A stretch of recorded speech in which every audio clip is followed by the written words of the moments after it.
ஆமென். ஹல்லேலூயா.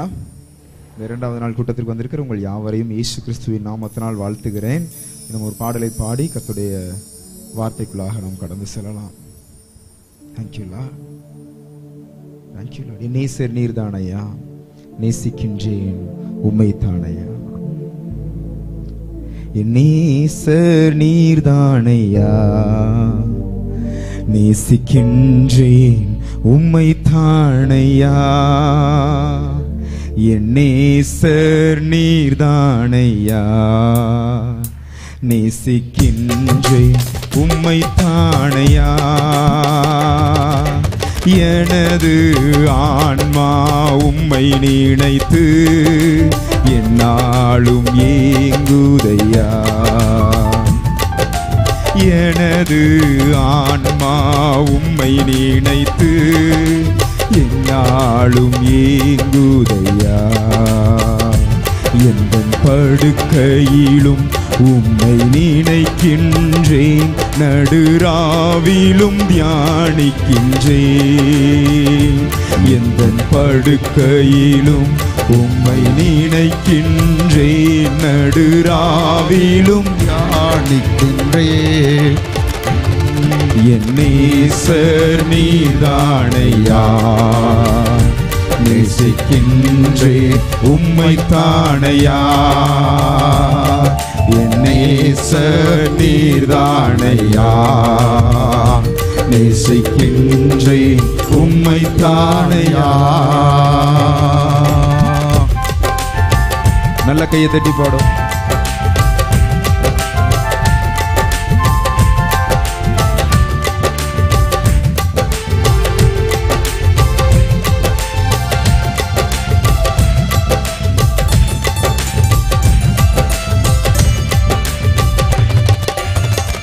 இரத்தத்தால் என்னை மீட்டு கொண்டீ, நன்றி ஏசையா. இரத்தத்தால் என்னை மீட்டு கொண்டீ, நன்றி ஏசையா.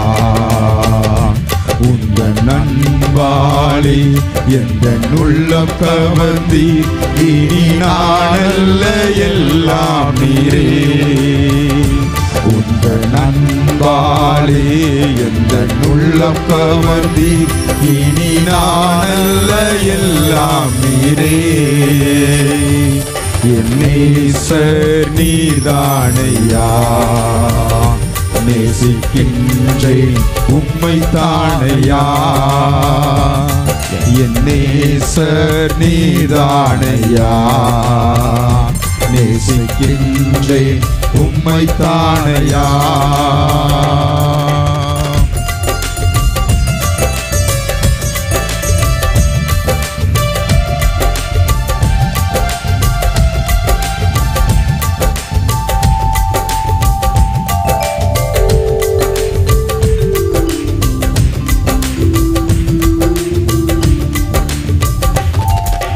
துன்பமோ துயரமோ வேதனையோ உம்மை விட்டு பிரிப்பதில்லை. துன்பமோ துயரமோ வேதனையோ உம்மை விட்டு பிரிப்பதில்லை. உயிர் உள்ளவரை உம்மை நேசிப்பேன், வேறெதற்கு நான் அடிமைப்படேன். உயிருள்ளவரை உம்மை நேசிப்பேன், வேறெதற்கு நான் அடிமைப்படேன். என் நேசர் நீர்தானையா, நேசிக்கின்றேன் உம்மை தானையா. என் நேசர் நீர்தானையா, நேசிக்கின்றேன் உம்மை தானையா. அப்படி இருக்கிற இடத்துல நம் தலைகளை தாழ்த்தி ஜெபித்து கர்த்தருடைய வார்த்தைக்குள்ளாக கடந்து செல்லலாம். அன்பும் இரக்கமும் நிறைந்த எங்கள் பரலோக தகப்பனே, எங்கள் வாயின் வார்த்தைகளும் எங்கள் இருதயத்தின் தியானமும் உம்முடைய சமூகத்தில் பிரீதியாய் இருப்பதாக. பேசுகிறது நீங்கள் அல்ல, உங்கள் பிதாவின் ஆவியானவர் என்ற வார்த்தையின்படி நீர் பேசும் நாங்கள் கேட்க கிருபை செய்யும். இயேசுவின் நாமத்தில் ஜெபிக்கிறோம் எங்கள் பரிசுத்தமுள்ள நல்ல பிதாவே. ஆமென். 2 கொரிந்தியரின் புஸ்தகம் 3வது அதிகாரம் 17வது வசனத்தை வாசிக்க கேட்கலாம். 2 கொரிந்தியரின் புஸ்தகம் 3வது அதிகாரம் 17வது வசனம். கர்த்தரே ஆவியானவர், கர்த்தருடைய ஆவி எங்கேயோ அங்கே விடுதலையும் உண்டு. ஹல்லேலூயா. ஆமென். இப்போ இன்னைக்கு ஆண்டவர் உங்களோடு பேச விரும்புகிற வார்த்தை, தெய்வ சமூகத்தில் காத்திருந்த போது கர்த்தர் எனக்கு கொடுத்த ஒரு வார்த்தை, கர்த்தரே ஆவியானவர், கர்த்தருடைய ஆவி எங்கேயோ அங்கே விடுதலையும் உண்டு. எங்கே கர்த்தருடைய ஆவியானவர் வருகிறாரோ அங்கே நிச்சயம் விடுதலை இருக்கும். ஒரு மனிதன் நிரந்தர விடுதலையை பெற்றுக்கொள்ள வேண்டுமானால் அது கர்த்தராகிய இயேசு கிறிஸ்துவை நாடுவதை தவிர வேறு எவ்விதத்திலும் அவன் முழு விடுதலையை அல்லது நிரந்தர விடுதலையை பெற்றுக்கொள்ள முடியாது. எல்லா மனிதர்களும் நாம் விடுதலையான வாழ்க்கை வாழ முடியுமா? எனக்கு சமாதானம் நிறைந்த வாழ்க்கை வேணும், நான் எங்க போனாலும் இந்த சமாதானம் எனக்கு கிடைப்பதில்லை, நிரந்தர விடுதலையை பெற்றுக்கொள்வதற்கு நான் என்ன செய்வது என்று அலைகிறார்கள். எங்கெங்கெல்லாமோ போறாங்க நிரந்தரமான விடுதலையை பெற்றுக்கொள்வதற்கு, எங்கெங்கெல்லாம் அலைகிறாங்க. ஆனா கர்த்தருடைய வேதம் சொல்லுகிறது, யோவான் எழுதின சுவிசேஷம் 8வது அதிகாரம் 36வது வசனத்துல, ஆகையால் குமாரன் உங்களை விடுதலையாக்கினால் மெய்யாகவே விடுதலை ஆவீர்கள். ஆகையால் குமாரனாகிய இயேசு கிறிஸ்து உங்களை விடுதலையாக்கினால் மெய்யாகவே விடுதலை ஆவீர்கள். நிரந்தர விடுதலை அல்லது உண்மையான விடுதலை பெற்றுக்கொள்ள ஒரு மனிதனுக்கு இயேசுவை நாடுவதை தவிர வேறு வழி கிடையாது. நீங்க எங்கு போனாலும், நீங்க எங்க போய் யாரை பார்த்தாலும், எந்த மனிதர்களை சந்தித்தாலும், எவ்வளவு பெரிய மனிதர்களை சந்தித்தாலும் நீங்கள் நிரந்தர விடுதலையை பெற்றுக்கொள்ள முடியாது. ஒரு மனிதன் இயேசுவை நாடினால் தவிர அவன் நிரந்தரமான விடுதலையை அவன் வாழ்க்கையில் ருசிக்கவோ அனுபவிக்கவோ முடியாது. இன்னைக்கு கர்த்தருடைய ஆவியானவர் உங்களோடு பேச விரும்புகிற ஒரு வார்த்தை, யார் இந்த இயேசுவை அண்டிக் கொள்ளுகிறார்களோ, யார் இந்த இயேசுவை நாடுகிறார்களோ, யார் இந்த இயேசுவை தேடுகிறார்களோ அவர்களுக்கு ஒரு பெரிய பலன் இருக்கிறது. அது நிரந்தர விடுதலை என்பது பெயர். ஒரு மனிதன் நிரந்தர விடுதலை பெற்றுக்கொள்ளணும்னா இயேசு மாத்திரமே வழி. வேதம் சொல்லுகிறது, நானே வழியும் சத்தியமும் ஜீவனுமாய் இருக்கிறேன், வேற வழி உலகத்துல இல்ல, வேற ஒரு வழி உலகத்துல இல்ல. நிரந்தரமாக நாம் விடுதலை பெற்றுக்கொள்ளணும்னா இயேசுவை நாடுவதை தவிர வேறு வழி இல்ல. இன்றைக்கு கர்த்தர் உங்களோடு கூட பேசுகிற வார்த்தை, இன்னைக்கு யாரை நீங்க தேடிக்கொண்டு இருக்கிறீர்கள்? நீங்க விடுதலைக்காக யாரை நோக்கி ஓடிக்கொண்டு இருக்கிறீங்க? மெய்யான தெய்வமாகிய இயேசுவை அண்டதுக்கு அல்லது மெய்யான தெய்வமாகிய இயேசுவை தேடி ஓடுகிறீர்களா, இல்ல வேற எதையாவது தேடி ஓடிக்கொண்டு இருக்கிறீங்களா? இன்னைக்கு கர்த்தர் உன்னோடு கூட பேசுகிறார். இயேசுவை அண்டிக் கொள்வதே பாக்கியம், கர்த்தரை அண்டிக் கொள்வதே நலம். வேறு வகையில நீ விடுதலையை பெற்றுக்கொள்ள முடியாது. மனிதன் சமாதானத்தை தேடி நிம்மதியை தேடி உலகம் முழுவதும் சுற்றி திரிகிறான். அங்க போனா எனக்கு நிம்மதி கிடைச்சிரும், இங்க வந்தா எனக்கு நிம்மதி கிடைச்சிரும், இங்க போனா நான் நிரந்தரமா விடுதலை பெற்றுக்கொள்ள முடியும், அங்க போனா நிரந்தரமா விடுதலை பெற்றுக்கொள்ள முடியும். வழி இல்லை. இயேசு மாத்திரம்தான் நிரந்தர விடுதலையை கொடுக்க முடியும். அவரால் மாத்திரம்தான் நமக்கு நிரந்தர விடுதலையை கொடுக்க முடியும். ஹல்லேலூயா, ஹல்லேலூயா. எனக்கு ஒரு ஆட்டோ ஓட்டுற ஒரு அண்ணனை தெரியும். அந்த மனிதன் அவருடைய 2வது பிள்ளை, பெண் பிள்ளை, வீட்டில் முத்தம் தூத்துட்டு இருந்தாங்க. வெளியில பெருக்கிட்டு இருக்கும்போது திடீர்னு உள்ளக்கு போய், எந்த சண்டையும் கிடையாது, எந்த பிரச்சனையும் கிடையாது, திடீர்னு உள்ளக்கு போய் அந்த பிள்ளை மண்ணெண்ணெய் ஊத்தி கொளுத்தி அதே இடத்துல செத்து போச்சு. எந்த பிரச்சனையும் இல்லை, அந்த வீட்டில் எந்த சண்டையும் கிடையாது. காரணம் இல்லாமல் ஒரு மரணம், காரணம் இல்லாமல் ஒரு தற்கொலை அந்த வீட்டுக்குள்ள வந்தது. அப்போ அவங்க அவங்க அவங்க வந்து இந்த இந்துக்களா இருந்ததுனால இந்த 3வது நாள் காரியம் பண்றாங்கன்னு சொல்லுவாங்க. அப்போ அதை பண்றதுக்காக சில அவங்க முறைப்படி சில மனிதர்களை கொண்டு வந்து பண்ணிட்டு இருந்திருக்காங்க. அப்போ அவங்க கேட்டாங்களாம், அந்த பிள்ளை பெரிய பிள்ளை ஆகும்போது யூஸ் பண்ண பாவாடை சட்டையை எடுத்துட்டு வாங்க. அந்த பாவாடை சட்டையை எடுக்கும்போது பீரோல இருந்து இவ்வளவு குங்குமமும் இவ்வளவு விபூதியும் வெளியில விழுந்துச்சான். அவர் அதை எடுத்துட்டு வேகமா போய் அவங்க கையில கொடுத்துருக்கிறாரு. அந்த கொண்டு வந்து அவங்க கையில அவங்க சொன்னாங்களா, இதை எடுத்து போட்டுடலாம் அப்படின்னு சொல்லி. அப்புறம் சில நாட்கள் கழிச்சு அவர் வந்து அந்த பிள்ளையோட பீரோவை செக் பண்ணும்போது அதனுடைய சாரி ஒன்றை எடுக்கிறது. அவர் ஒரு சாரி ஒன்றை வெளியில உருவி இருக்கிறார். ஒரு நூல் மட்டும் அந்த சாரியில இருந்து, நான் சொல்றது உண்மை, எனக்கு இது கதை விடணும் அப்படின்னு அவசியம் இல்லை, நான் உண்மை சம்பவம். இன்னைக்கு நீங்க வந்தீங்கன்னாலும் அவர் என்னால் காண்பிக்க முடியும். அந்த சாரியை உருவும் போது ஒரு நூல் மட்டும் அந்த இடத்துல இருந்து உருவிருச்சு. உருவுனா அந்த நூல் ஒரு மனிதன் நின்றா எப்படி நிற்குமோ அதே போல நின்றுச்சான். மாந்திரிகம் பண்ணி வச்சிருக்காங்க. மாந்திரிகம் பண்ணி அந்த பீரோல அந்த காரியங்கள் இருந்திருக்கு. இவர் அதை பிடிச்சா இவருடைய விரல்ல அந்த நூல் இறுக சுத்தி கொண்டு, உடனே அவர் கஷ்டப்பட்டு அதை எடுத்து அதை கையில பிடிச்சிட்டு என்ன பண்றேன்னு தெரியாம சில மந்திரவாதிகளை வீட்டுக்கு வரவழைத்து இருக்கிறார். என்ன செய்யன்னு தெரியல. ஏன்னா அதுல இருந்து எப்படி விடுதலையாவன்னு தெரியல. ஏன்னா இப்படிப்பட்ட காரியம் இருக்கு. எந்த மனுஷனுக்கு பயம் வராம இருக்கும்? எல்லா மனுஷனுக்கும் பயம் வரும். அதை போய் எடுத்துட்டு அவர் கையில வச்சிருந்திருக்கிறாரு. வச்சுட்டு அந்த மந்திரவாதிகளை வரவழைத்து அவங்க வீட்டுல சில யாகங்கள் நடத்தினாங்களாம். நான் சொல்றதெல்லாம் சிலருக்கு தேவைப்படும். யாகங்கள் நடத்தியிருக்காங்க, நடத்தி அந்த நூல் அந்த சாரி எல்லாத்தையும் எடுத்து கொண்டு போட்டு எரிச்சிருக்கிறாங்க. எரிச்சு அந்த யாகங்கள்லாம் நடத்தி முடிச்சுட்டு அவங்க ஒரு குறிப்பிட்ட தொகை பணத்தை இவர்கிட்ட வாங்கிட்டு அவங்க வீட்டுக்கு போயிட்டாங்க. கிட்டத்தட்ட 6 மாசம் அவருடைய குடும்பம் நல்லா இருந்திருக்காங்க. நல்லா புரிஞ்சுக்கோங்க, எங்க போனாலும் நிரந்தர விடுதலை கிடைக்காது. 6 மாசம் தான் அந்த குடும்பம் நல்லா இருந்துச்சு.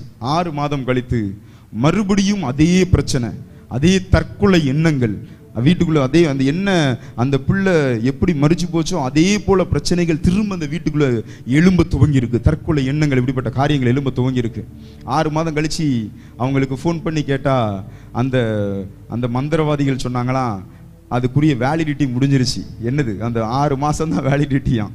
அந்த மாந்திரிகம் பண்ணி வச்சவங்க அதோட வேலிடிட்டி முடிஞ்சிருச்சு. இப்போ திரும்ப உங்களுக்கு பண்ணணும்னா மறுபடியும் நாங்கள் வரணும், அதே போல ஒரு தொகையை நீங்கள் எங்களுக்கு கொடுக்கணும்னு சொன்னாங்க. நல்லா புரிஞ்சுக்கோங்க சகோதரா சகோதரி, நீ எங்க போனாலும் நிரந்தரமான விடுதலை உனக்கு கிடைக்காது. தற்காலிகமான விடுதலை மட்டும்தான். இந்த மனுஷன் என்ன பண்ணன்னு தெரியாம மறுபடியும் அவர்களை வர வச்சிருக்கிறார், திரும்ப வர வச்சிருக்கிறார். மறுபடியும் அவங்க வந்திருக்காங்க, வந்து திரும்ப அதே போல யாகம் நடத்தியிருக்காங்க. மறுபடியும் 6 மாசம் 6 மாசம் நல்லா இருந்திருக்காங்க. திரும்ப அந்த பிரச்சனை மறுபடியும் அந்த வீட்டுக்குள்ள 6 மாதம் முடிஞ்சு 7வது மாதம் முதல் நாள் அந்த பிரச்சனை ஆரம்பிச்சிருச்சு. என்ன செய்யன்னு தெரியாம இந்த யாரோ ஒருத்தவங்க சொன்னாங்களா, அந்த ஏசப்பாட்ட போனா விடுதலை கிடைக்கும், அதுக்குன்னு ஊழியக்காரங்க இருக்காங்க, அவங்க கிட்ட போய் நீங்க சொல்லி ஜெபம் பண்ணீங்கன்னா உங்களுக்கு விடுதலை கிடைக்கும்னு சொல்லி எங்க கிட்ட தேடி வந்தாங்க. வரும்போது அவங்களுக்கு ஜெபிக்கும் போது அந்த 3 பேர், அந்த தாய் தகப்பன அவங்களுடைய பிள்ளை மேல அந்த 3, அந்த ஒரு பிள்ளை இறந்துருச்சு, இன்னொரு பிள்ளை மேல 3 பேர் மேலையும் பிசாசு இருந்துச்சு.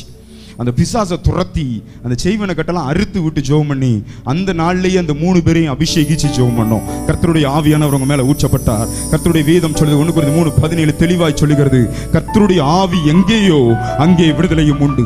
எப்போ கர்த்தருடைய ஆவியானவர் அவர்கள் மேல் ஊற்றப்பட்டாரோ கிட்டத்தட்ட 7-8 வருடங்கள் ஆனது. இன்னைக்கு வரைக்கும் அந்த மாந்திரீகம் அவர்கள் மேல் பலன் கொள்ள முடியவில்லை. இந்த உலகத்தில் வந்து எந்த மனுஷனையும் பிரகாசிப்பிக்கிற மெய்யான ஒளி இந்த இயேசு ஒரு மனிதனுக்குள் வந்தால், இந்த இயேசு ஒரு குடும்பத்திற்குள் வந்தால் அந்த குடும்பம் மெய்யான விடுதலையை பெற்றுக்கொள்ள முடியும். அந்த நாள் அந்த வீட்டிற்கு ரட்சிப்பு வந்தது. எப்படி சக்கேயுவின் வீட்டிற்குள் ரட்சிப்பு வந்ததோ அதே போல் அந்த நாள் அந்த சாதாரண ஆட்டோ ஓட்டி சம்பாதிக்கிற அந்த மனிதனுடைய வீட்டுக்குள்ள கர்த்தருடைய ரட்சிப்பு வந்தது. அந்த ரட்சிப்பு இன்றைக்கு வரைக்கும் நிலை கொண்டிருக்கிறது. இந்த உலகத்தில் இயேசுவாலே அன்றி வேற யாரினாலும் உங்களை விடுதலை ஆக்க முடியாது. நிரந்தர விடுதலை வேண்டுமானால், ஒரு மனிதன் நிரந்தர விடுதலை பெற்றுக்கொள்ள வேண்டுமானால் இயேசுவை தவிர வேறு வழி இந்த உலகில் இல்லை. இன்னைக்கு கர்த்தரோடு கூட பேசுகிறார். நிரந்தர விடுதலைக்கான ஒரே வழி அவர் இயேசு மாத்திரம்தான். எப்படி இந்த இயேசுவுக்கு அதிகாரம் வந்தது? எப்படி இந்த இயேசுவுக்கு அதிகாரம் கிடைத்தது? உங்களுக்காக எனக்காக மரித்து போன ஒரே ஒரு கடவுள், ஒரே ஒரு தெய்வம். இந்த உலகத்தில் வேற எந்த தெய்வமும் நமக்காக மரிக்கவில்லை. இந்த எந்த தெய்வமும் நமக்காக ரத்தம் சிந்தவில்லை. நீ நானும் நல்லா இருக்கணுங்கிறதுக்காக, நீ நானும் வாழணுங்கிறதுக்காக, நீ நானும் இந்த அடிமைத்தனத்தில் இருக்கக்கூடாதுங்கிறதுக்காக தன்னையே பலியாக, தன்னையே ஜீவ பலியாக இந்த உலகத்தில் அவர் தன்னுடைய கடைசி சொட்டு ரத்தம் வரைக்கும் சிந்தி உயிரை விட்டார். அந்த இயேசுவால் மாத்திரம்தான் உனக்கும் எனக்கு விடுதலையை தர முடியும். அந்த இயேசுவாலை அன்றி மனிதனுக்கு இந்த உலகத்தில் ரட்சிப்பு இல்லை, மனிதனுக்கு மீட்பு இல்லை. ஒருவேளை நீங்க புதிதாக இருந்திருக்கலாம், இன்னைக்குதான் அந்த ஆலயத்துக்குள்ள வந்து உட்கார்ந்து இருந்திருக்கலாம். உங்களுக்கு ஒரு நற்செய்தியை சொல்லுகிறேன். நீங்க இன்னைக்கு தான் சரியான இடத்துல வந்து அமர்ந்து இருக்கிறீங்க. சரியான இடத்துல வந்து நீங்க இன்னைக்கு தான் உட்கார்ந்து இருக்கிறீங்க. மெய்யான விடுதலை பெற்றுக் கொள்ளுகிற அல்லது ஒரு சுகமுள்ள ஜீவனம் பண்ணும்படி அனுகிரகம் பாராட்டுகிற ஒரு தெய்வத்தை தேடி இன்னைக்கு தான் நீங்க வந்து இருக்கிறீங்க. இந்த தெய்வத்திற்கு சபிக்க தெரியாது, இந்த தெய்வத்திற்கு வாழ வைக்க மாத்திரம் தான் தெரியும். இந்த தெய்வத்திற்கு வியாதியை கொடுக்க தெரியாது, இந்த தெய்வத்திற்கு வியாதியை எடுத்து போட தான் தெரியும். இந்த தெய்வத்திற்கு சமாதானத்தை மட்டும்தான் வைக்க தெரியும். இந்த தெய்வத்திற்கு சந்தோஷத்தை மட்டும்தான் வைக்க தெரியும். அவர் பூமியில வாழும் பொழுது நன்மை செய்கிறவராகவே சுற்றி திரிந்தார். இன்றைக்கும் அவர் நன்மை செய்கிறவராய் நம்மோடு கூட இருக்கிறார். எங்கே 2 பேராவது 3 பேராவது என் நாமத்தினாலே கூடி இருக்கிறார்களோ அவர்கள் மத்தியிலே நான் இருக்கிறேன் என்று சொன்னவர் உன் நடுவில் இன்னைக்கு அவர் இருக்கிறார். அந்த இயேசுவை நீ நாடி வந்திருக்கிறபடியினால நீ வந்த வண்ணமாய் திரும்ப போவதில்லை. நிரந்தர விடுதலை பெற்றுக்கொண்டுதான் போக போறீங்க. நிரந்தர சுகத்தை பெற்றுக்கொண்டுதான் போக போறீங்க. நிரந்தர மகிமையை பெற்றுக்கொண்டுதான் இந்த இடத்தை விட்டு நீங்க போக போறீங்க. ஊழியக்காரனை வினை பார்த்து சொல்லுகிறேன், ஒரு மனிதன் மெய்யான விடுதலை பெற்றுக்கொள்ள வேண்டுமானால் இயேசு மாத்திரம்தான் வழி. ஹல்லேலூயா, ஹல்லேலூயா. இயேசுவை தவிர வேற வழி இல்லை. 2 கொரிந்தியர் புத்தகம் 3வது அதிகாரம் 17வது வசனத்தை திரும்ப நீங்க படிங்க பார்க்கலாம். ஆகையால் நல்லா பாருங்க, படிங்க. கர்த்தருடைய ஆவியானவர், கர்த்தருடைய ஆவி எங்கேயோ, எல்லாரும் நல்ல வாசிங்க. கர்த்தருடைய ஆவி எங்கேயோ, எல்லாரும் சொல்லுங்க எங்கேயோ. கர்த்தருடைய ஆவி எங்கேயோ, நல்லா சொல்லுங்க எங்கேயோ, அங்கே விடுதலையும் உண்டு. அங்க விடுதலை உண்டுன்னு போடல, அங்கே விடுதலையும் உண்டு. ஆமென் சொல்லுங்களேன், ஹல்லேலூயா சொல்லுங்களேன். கர்த்தருடைய ஆவி எங்கேயோ அங்கே விடுதலையும் உண்டு. இன்னைக்கு ஆண்டவர் ஒன்று பேசுகிறார், விடுதலை இல்லை விடுதலையும் உண்டு. அப்பனா சின்ன சில காரியங்களை கர்த்தர் அந்த கர்த்தருடைய ஆவியானவருடைய அவர் செய்கிற கிரியைகளின் மூலமா நமக்கு வைத்திருக்கிறார். ஆமென் சொல்லுங்களேன், ஹல்லேலூயா சொல்லுங்களேன். ஆமென். எத்தனை பேருக்கு வரங்கள் மேல ஆசை இருக்கு? எத்தனை பேருக்கு வரங்கள் மேல ஆசை இருக்கு? வேதத்தில் நிறைய வரங்கள் கொடுக்கப்பட்டிருக்கு. எனக்கு தெரிஞ்சு வேதத்தில் 400க்கும் மேற்பட்ட வரங்கள் இருக்கு. கொரிந்தியரில் சொல்லப்பட்டது மட்டும் இல்லை, வேதம் முழுவதும் வரங்கள் நிறைய இருக்கு. எத்தனை பேருக்கு அதெல்லாம் ஆசை இருக்கு? அதெல்லாம் நம்ம வாழ்க்கையில கிரியை செய்யணும். நம்ம மேல கர்த்தருடைய ஆவியானவர், ஹல்லேலூயா, ஆண்டவர் நமக்கு கொடுக்கப்படுகிறார் அப்படின்னா, இல்ல பரிசுத்த ஆவியானவர் ஒரு மனுஷன் மேல ஊற்றப்படுகிறார் அப்படின்னா, முதல்ல அவனை கர்த்தர் விடுதலையாக்குவார். அவனுடைய சரீரத்தில் அவனுடைய ஆவி ஆத்மாவின் கர்த்தர் அவனை விடுதலையாக்குவார். அதற்கு பிற்பாடு அவனுக்குள்ள வரங்கள் வேலை செய்ய ஆரம்பிக்கும். ஆமென் சொல்லுங்களேன், ஹல்லேலூயா. அப்ப நிறைய பேருக்கு டவுட் வரும், நான் பரிசுத்தவானை பிடிச்சிருக்கேன், நான் அபிஷேகம் பெற்றிருக்கேன், எனக்குள்ள வரங்கள் வரலையே.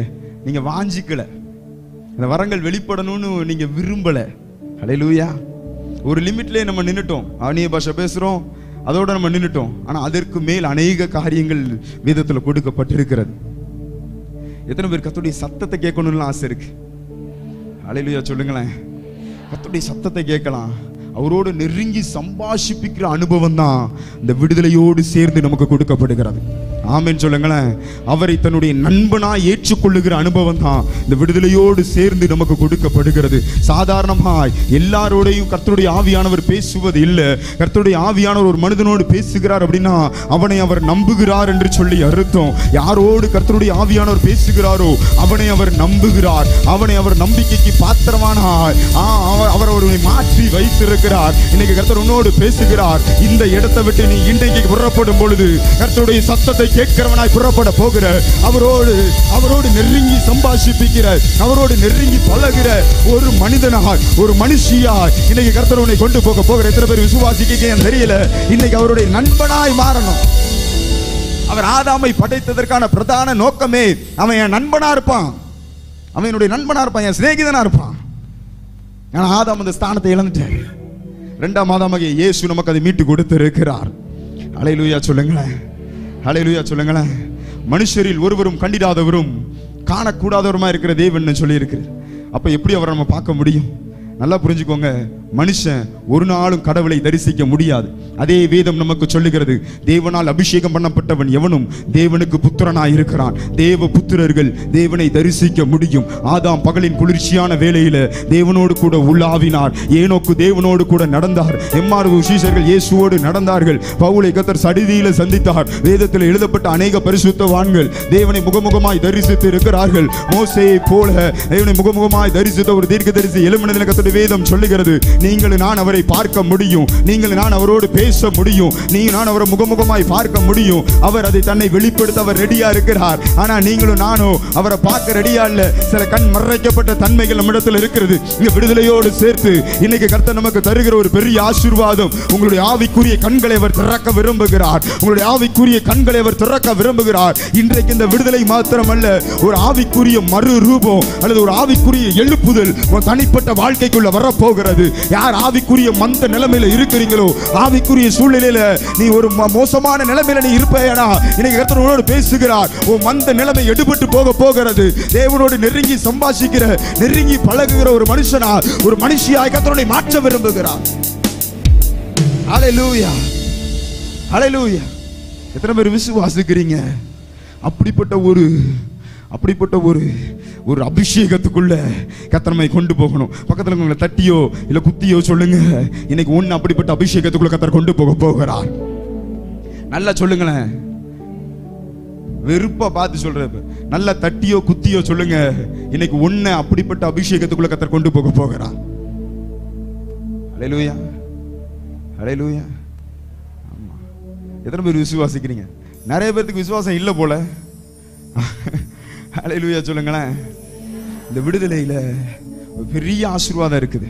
முதல்ல ஆண்டவர் சொன்ன காரியம், அவனை நான் பாவத்திலிருந்து விடுதலை ஆக்குவேன். ஆமென் சொல்லுங்களேன்.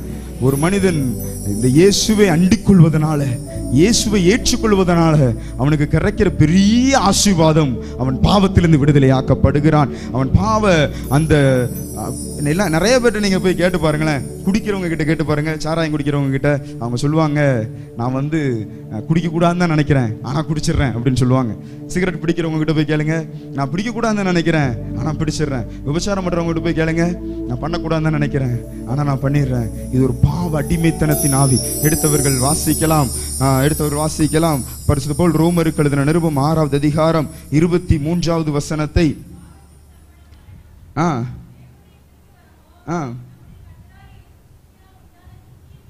ஹல்லேலூயா, ஹல்லேலூயா சொல்லுங்களேன், ஹல்லேலூயா சொல்லுங்களேன்.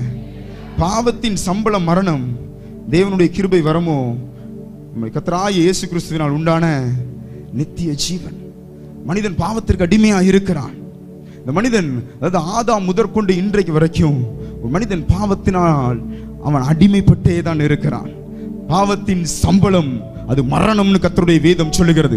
இரண்டாவது மரணமாகிய அக்னியை குறிக்கிறது, அக்னி கடலை குறிக்கிறது, அது நரகத்தை குறிக்கிறது. ஒரு மனிதன் பாவம் செய்தால் அவன் நிச்சயம் அவனுக்கு மரணம் உண்டாகும். அது இரண்டாவது மரணமாகிய அக்னி கடலை குறிக்கிறது. இன்னைக்கு அநேகர் சொல்லுகிறாங்க, நாங்க போய் வாலிபர்கள் நடுவில் சுவிசேஷம் அறிவிக்கும் போது அநேக வாலிபர்கள் சொல்றது என்ன தெரியுமா? 40 வயசு வரைக்கும் நான் சந்தோஷமா இருந்துக்கிறேன், 40 வயசு வரைக்கும் நான் நல்லா ஜாலியா இருந்துக்கிறேன், 40 வயசு வரைக்கும் நான் பப்புக்கு போறேன், 40 வயசு வரைக்கும் நான் விபச்சாரம் பண்ணிக்கிறேன், 40 வயசு வரைக்கும் நான் சுய புணர்ச்சி பாவத்தில் இருக்கிறேன், 40 வயசு வரைக்கும் நான் வேசித்தனத்தில் இருக்கிறேன், 40 வயசுக்கு அப்புறம் நான் மனம் திரும்பி நான் ஊழியத்துக்கோ அல்லது இந்த இயேசுவை தேடியோ வருகிறேன். நான் அன்பான சகோதரா, உனக்கு ஒரு வார்த்தையை சொல்லுகிறேன், இன்றைக்கு நீ மரித்தால் எங்கே போவாய்? இந்த பாவம் ஒரு மனிதனை அடிமையாக்கி வைத்திருக்கிறது, தேவனை விட்டு பிரித்து கொண்டு போகிறது. ஒவ்வொரு முறை நீ பாவம் செய்யும் பொழுதோ, நீ உனக்கு ஒரு உண்மை தெரியுமா? நீ பாவம் செய்யும் போது அண்ணனுவாய் செத்து கொண்டு இருக்கிறாய். வேதம் தெளிவாய் சொல்லுகிறது, பாவத்தின் சம்பளம் மரணம். மறுபடியும் விழுந்து எழும்புறேன் பிரதர். ஆண்டவருடைய கிருபை இருக்கு, என்னை பாதுகாக்கும், கிருபை பாதுகாக்கும். துணிகரமாய் செய்கிற பாவத்திற்கு மன்னிப்பில்லை, மன்னிப்பில்லை. வேதத்தில் தெளிவான ஒரு வசனமுக்கு பாவம், அதாவது கிருபை இருக்கிறது என்பதனால் பாவத்தில் நிலை நிற்கலாமோ? பாவத்தில் ஒரு மனிதன் நிலை நின்றால் அவன் பரலோகத்தை ருசிக்க முடியாது. இயேசு வந்ததின் பிரதான நோக்கம், கிருபை கொடுக்கப்பட்டதின் பிரதான நோக்கம் உன்னை பாவத்திலிருந்து விடுதலையாக்கணும். நீ பாவத்தை செய்யக்கூடாதுங்கிறதுக்கு தான். கர்த்தரோடு கூட பேசுகிறார். இந்த பாவ அடிமைத்தனத்திலிருந்து நீ வெளியில வரணும். அநேக வாலிபர்கள், அநேக பெரியவர்கள் கூட சொல்லுகிற காரியம் அதான், சாகிறதுக்கு முன்னாடி மன்னிப்பு கேட்டா கூட இயேசு மன்னிச்சிருவாரு. அது தெரியாம இருக்கிறவனுக்கு, இயேசுவை குறித்து தெரியாதவர்களுக்கு, இயேசுதான் தெய்வங்கிறது அவங்களுக்கு தெரியாதவங்களுக்கு அந்த மன்னிப்பு உண்டு. உனக்கு எனக்கு தெரியும், இயேசுதான் மெய்யான தெய்வம்ங்கிறது தெரியும். அநேகர் என்ன நினைக்கிறாங்க, 10-11 இயேசுவும் ஒரு தெய்வம்னு சொல்லி, இல்ல, இயேசு மட்டும் தான் தெய்வம், இயேசு மட்டும் தான் தெய்வம். நான் பைத்தியமா இருந்தவன், 8 வருஷம் பைத்தியமா இருந்தவன். நான் போகாத கோயில் கிடையாது, வேண்டாத சாமி கிடையாது. பைத்தியமா இருக்கும்போது கூட எனக்குள்ள சில பாவ அழுத்தங்கள் என்னை அழுத்தும். 8 வருஷம் பைத்தியம் நானு, 1 அல்ல 2 அல்ல. 15 வயதுல தற்கொலை பண்ண போனேன். வாழ்றதோட செத்து போயிருது நல்லதுன்னு சொல்லி. அன்னைக்கு இந்த இயேசு என்னை உயிரோட இன்னைக்கு வரைக்கும் உயிரோட வச்சிருக்கிறார். 15வது வயசுல 2011வது வருஷம் மார்ச் மாதம் முதல் வாரத்துல இயேசு என்னை தொட்டார். அவர் தொட்ட அந்த நாள்ல இருந்து இன்னைக்கு வரைக்கும் அந்த பைத்தியம் எனக்கு திரும்பல. இன்னைக்கு வரைக்கும் உங்க முன்னாடி உயிரோட ஜீவனோட சாட்சியா வைத்து இருக்கிறார். அநேக தேசங்கள்ல கர்த்தர் பயன்படுத்துகிறார். ஹல்லேலூயா. இந்த பாவத்தின் சம்பளம் மரணம், மரணம். ஒரு கூட்ட வாலிபர்கள் எப்படி இருக்கிறாங்க? துணிகரமாய் பாவம் செய்யறாங்க, துணிகரமாய். உங்களுக்கு தெரியுமா, இங்க நீங்க மற்ற தேசங்களுக்கு வரும்போது நீங்க பார்க்க முடியும், துணிகரமாய் விபச்சாரம் பண்ணுவாங்க. இங்க இருந்து வெளியில போயிட்டு கேட்கறதுக்கு ஆள் இல்ல, யாரும் பார்க்கல, நம்ம வீட்டுல இல்ல, நம்ம வெளியில இருக்கிறோம், துணிகரமா பாவம் செய்வான். தெரியும், ஒரு பையன் வந்து கஞ்சாவுக்கு அடிமையாகி அவனுக்கு அந்த கஞ்சா குடிக்கலன்னா இருக்கவே முடியாது. கஞ்சா அவன் டெய்லி காலையில் எந்திரிச்சோன்னு நைட்டு வரைக்கும், காலையில இருந்து நைட்டு வரைக்கும் அந்த கஞ்சாவுக்கு அடிமையாவே இருக்கணும். டெய்லி குடிப்பான், டெய்லி கஞ்சாவுக்கு அடிமையா இருப்பான். இந்த போதை மருந்துக்கெல்லாம் டெய்லி அடிமையா இருப்பான். அவனை பார்த்து இருக்கிறேன். அவனோடு நான் பேசும்போது, அவனை முதல் முறையை பார்த்து பேசும்போது, சுவிசேஷம் அறிவிக்கும் போது அவன்கிட்ட பேசும்போது சொன்னேன், இந்த இயேசு உனக்கு விடுதலை தருவார், இந்த இயேசுவை நீ ஏற்றுக்கொள்ளி. அவன் சொன்னா, எங்க அப்பா அம்மா ரட்சிக்கப்பட்ட கிறிஸ்தவங்க, ரட்சிக்கப்பட்ட கிறிஸ்தவங்க. எங்க அப்பா அம்மா தினமும் எனக்காக அழுது ஜெபம் பண்றதை நான் கேட்டு இருக்கிறேன். என் மனசாட்சி குத்தும், என் மனசாட்சி குத்தும். அவங்க இப்படி ஜெபிக்கிறாங்க, இவ்வளவு சம்பாதிச்சு அவ்வளத்தையும் உனக்கு தான் கொடுக்குறாங்க, நீ எல்லாத்தையும் எடுத்துட்டு போய் இப்படி போதைக்கு செலவு பண்றீன்னு சொல்லி என் மனசாட்சி குத்தும் என்னைய. ஆனாலும் என்னால் அதை விட முடியல. காலையில எந்திரிச்ச உடனே அதுல முழிச்சாதான் எனக்கு நல்லா இருக்கு. நைட்டு தூங்குறதுக்கு முன்னாடி அந்த கஞ்சா இழுத்தா தான் எனக்கு என்னால் தூங்க முடியுது. அவன் சொன்ன வார்த்தை என்ன அதிர பண்ணிருச்சு. 3-4 வருடங்களா நான் இதற்கு அடிமையா இருக்கிறேன் பிரதர், அடிமையா இருக்கிறேன். ஒரு கன்வென்ஷன்ல மீட் பண்ணி அவன்கிட்ட பேசும்போது அவன் சொன்ன வார்த்தை, சுவிசேஷ மீட்டிங்ல சுவிசேஷ அறிவிக்க போகும்போது, அப்புறம் அந்த பையன் சொன்னதுக்கு அப்புறம் அவன் மேல கை வச்சு, நான் ஜெபம் பண்ணட்டுமா உனக்காக? அவன் முதல்ல சொன்ன வார்த்தை, நீங்க ஜெபம் பண்ணுங்க, ஆனா என் மேல கை வைக்காதீங்க. ஜெபம் பண்ணுங்கன்னு சொன்னது அவன், மேல கை வைக்காதீங்கன்னு சொன்னது இன்னொன்னு, உள்ள இருந்து பேசுனது. அதை அனலைஸ் பண்ணிட்டேன். இது ஜெபம் பண்ணுன்னு சொல்லுங்க, இவன் தான் மேல கை வைக்காதீங்கன்னு சொல்லுது. சரி தம்பி, நான் உன் மேல கை வச்சு ஜெபம் பண்றேன், உன் தலையில கை வைக்கல, உன் நெஞ்சில கை வச்சு ஜெபம் பண்றேன். அவன் நெஞ்சில கை வச்ச அடுத்த நிமிஷம் அவனை தூக்கி ஒரு அபிஷேகம் வீசினது, அவனை தூக்கி வீசிருச்சு. அவன் எழும்பும் போது அவன் ஒரு வார்த்தையை சொன்னான், உன் பக்கத்துல, அவன் என்னை பார்த்து சொல்றான், உன் பக்கத்துல ஒரு சாயல், ஒரு மனித சாயலை பார்க்கிறேன். ஒரு லைட்டு, ஒரு மனுஷன் ஒரு லைட்டா இருந்தா எப்படி இருப்பான், வெளிச்சமா இருந்தா எப்படி இருப்பான், அதே போல ஒரு சாயலை உன் வலது கை பக்கத்துல பார்க்கிறேன். அந்த சாயலை என்னால பார்க்க முடியலன்னு சொல்லி கத்தறி அந்த இடத்துல அழ ஆரம்பிச்சான். நடந்தது என்ன தெரியுமா? அந்த ராத்திரியே அவனை அந்த பாவத்திலிருந்து கத்தர் விடுதலை ஆக்கினார். அந்த ராத்திரியிலேயே அந்த பாவத்திலிருந்து, அந்த கஞ்சா அடிமைத்தனத்திலிருந்து கர்த்தர் அவனை விடுதலை ஆக்கினார். இன்னைக்கு சகோதரா, நீ எந்த அடிமைத்தனத்தில் வந்திருக்கிற, எப்படிப்பட்ட அடிமைத்தனத்தில் வந்திருக்கிற, இன்னைக்கு உன்னை பார்த்து கர்த்தர் சொல்லுகிறார், அந்த பாவ அடிமைத்தனத்தை நீ விட ரெடியா இருந்தனா உனக்கு உதவி செய்ய இயேசு வல்லமையுள்ள தேவனாய் நம் நடுவில் இருக்கிறார். ஹல்லேலூயா! எத்தனை பேர் விசுவாசிக்கிறீங்க?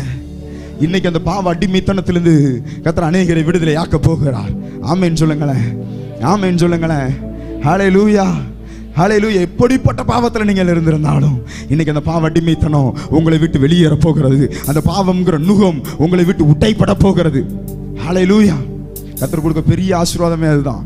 ஒரு மனுஷன் பாவத்துல வாழ்ற மனுஷன்ட்ட போய் நீங்க கேட்டு பாருங்க, அது எவ்வளவு பெரிய பாரம்ங்கிறது அவனுக்கு மட்டும் தான் தெரியும், வேற யாருக்கு தெரியாது, வேற யாருக்கு தெரியாது. அவன் நினைப்பானா, நான் நிறைய பேரோட பேசியிருக்கிறேன் அப்படி அடிமைத்தனத்தில் இருக்கிறவங்களோட. முந்தி ஜெயில் மினிஸ்ட்ரிலாம் பண்ண போகும், அங்கே பேசும்போது அவங்க சொல்லுவாங்க, எப்படி இதில் நான் விழுந்தனே தெரியல பிரதர், எப்படி இந்த பாவத்தில் விழுந்தனே தெரியல. பிசாசு கெர்ச்சிக்கிற சிங்கத்தை போல எவனை விழுங்கலாம் சொல்லி வகை தேடி கொண்டு இருக்கிறான். அவன் ஆதாம் அந்த ஸ்தானத்தை, அதாவது விழுந்த தூதனுடைய ஸ்தானத்தை ஆதாம் பிடிச்சிட்டாங்கிற ஒரே காரணத்துக்காக நம்ம எல்லார் மேலேயும் அவன் டார்கெட் பண்ணி வச்சிருக்கிறான். அதிலே அபிஷேகம் பண்ணப்பட்டவன் மேல, பரிசுத்தாவினர் பண்ணப்பட்டவன் மேல டபுள் டார்கெட் வைப்பான், தரிசனம் வச்சவன் மேல ட்ரிபிள் டார்கெட் வைப்பான், ஊழியக்காரன் மேல உங்களுக்கு விரோதமா 100 பிசாசு எழுப்பிச்சுன்னா எங்களுக்கு விரோதமா 1000 எழுப்பி நிற்கும்.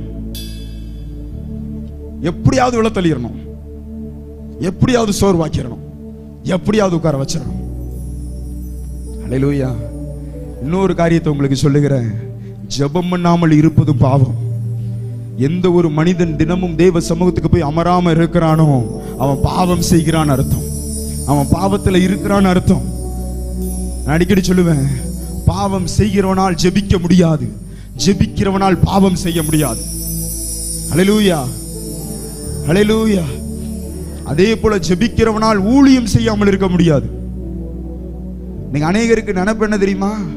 நான் ரட்சிக்கப்பட்டேன், நான் அபிஷேகம் பட்டேன், நான் பரிசுத்தாவினர் பெற்றிருக்கிறேன், நான் ஊழியம் செய்யணும்னு அவசியம் இல்லை, ஊழிய அழைப்புள்ளவர்கள் மாத்திரம் ஊழியம் செய்யட்டும்.